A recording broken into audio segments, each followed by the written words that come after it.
Drug department ಬಹಳ ಗಂಭೀರವಾಗಿ ತಗೊಂಡಿದೆ.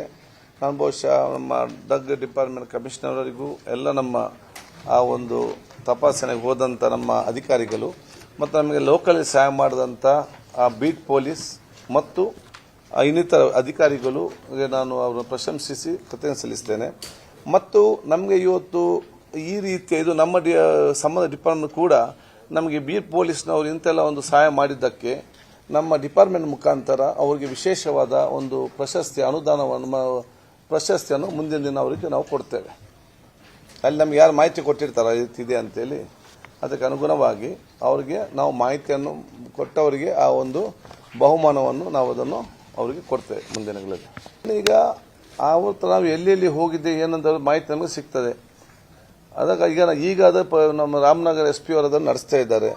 ಅದಕ್ಕಾಗಿ ನೀವೇನು ಹೇಳಿದ್ದೀರಿ ಎಲ್ಲ ಅದಕ್ಕೆ ಸಂಬಂಧಪಟ್ಟಾಗಿ ಅದಕ್ಕೆ ಸ್ಪೆಷಲ್ ಟೀಮ್ ಒಂದು ಪೊಲೀಸ್ ಇಲಾಖೆ ಮತ್ತು ಡ್ರಗ್ ಒಂದು ಸ್ಪೆಷಲ್ ಟೀಮನ್ನು ಇವತ್ತು ನಾವು ಇದಕ್ಕಾಗಿ ಮಾಡಬೇಕಂತ ಹೇಳಿಕೊಂಡು ನಾವು ಇವತ್ತು ಆಲೋಚನೆ ಮಾಡಿ ಅದನ್ನು ರಿಕ್ವೆಸ್ಟ್ ಮಾಡ್ತೇವೆ. ಸ್ಪೆಷಲ್ ಇನ್ವೆಸ್ಟಿಗೇಷನ್ ಟೀಮ್ ಅದೇ ಹೇಳಿದೆ ಅಲ್ಲ, ಯಾವ ಆಸ್ಪತ್ರೆ, ಯಾವ ಫಾರ್ಮಸಿಟಿ ಶಾಪ್, ಇದರ ಮಧ್ಯೆ ಬರುವಂತ ಏಜೆಂಟ್ ಯಾರು, ಇದರ ಮಧ್ಯೆ ತೆಗೆದುಕೊಂಡ ವೆಹಿಕಲ್ ಯಾವುದು, ಮತ್ತು ಅಲ್ಲಿಂದ ಬರುವಂತ ಡೆಹ್ರಾಡೂನ್ ಮತ್ತು ಹಿಮಾಚಲಿಂದ ಮತ್ತು ಇಲ್ಲಿಗೆ ಯಾವ ವೆಹಿಕಲ್ ಅಲ್ಲಿ ಬರ್ತದೆ, ಅದು ಲಾಜಿಸ್ಟಿಕ್ಸ್ ಯಾರು, ಮುಟ್ಟುವಸುವವರು ಯಾರು, ಇವರೆಲ್ಲರಿಗೂ ಬಂದು ಸೇರ್ತಾರೆ ನಮಗೆ ಎಲ್ಲರ ಆರೋಪಿಗಳು ಇದರಲ್ಲಿ. ಈಗ ಅವರು ಹೇಳಿದ್ದ ಪ್ರಕಾರ ಇವತ್ತು ಲಾಸ್ಟ್ 5 ಮಂತ್ ಹೇಳ್ತಾರೆ, ಅದು ನಮಗೆ ನಂಬಲಿಕ್ಕೆ ಆಗುದಿಲ್ಲ. ಅದೆಲ್ಲ ಕೂಡ ತನಿಖೆಯಲ್ಲಿ ಬರ್ತದೆ. ತನಿಖೆ ಮಾಡಿ ಅದು ನಮಗೆ ಸತ್ಯ ಬರುತ್ತೆ. ಅದಕ್ಕೆ ನಾವು ಸಮರ್ಪಕ ತನಿಖೆ ಆಗಬೇಕಂತ ಹೇಳ್ಕೊಳ್ಳೋದು. ಅದು ಯಾಕೆಂದ್ರೆ ಇದು ಇಷ್ಟೆಲ್ಲ ಇದ್ದ ಕಾರಣ ಇದಕ್ಕೆ ಸ್ಪೆಷಲ್ ಟೀಮ್ ಮಾಡಿ ಅದರ ಹಿಂದೆ ಹೋಗಿ ಅದನ್ನೇ ಫಾಲೋ ಮಾಡ್ತಾರೆ.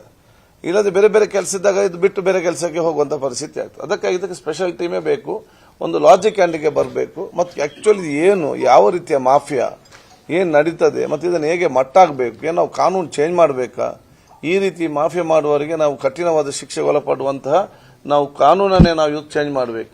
ನಮ್ಗೀಗ ಏನು ಮಾಡೋದು ಗೊತ್ತಿಲ್ಲ. ಅಲ್ಲಿ ಊಟ ಹೋದ್ರೆ ಊಟ ಸರಿ ಇಲ್ಲ, ಇಲ್ಲಿ ಮದ್ದು ಬಂದ್ರೆ ಮದ್ದು ಸರಿ ಇಲ್ಲ. ಎಂತ ಮಾಡೋದು ಈಗ ಅಂತ ನಮಗೆ ದಾಳಿಚೆ ಮಾಡ್ತಾ ಇದ್ದೇವೆ ಇಲ್ಲಿ.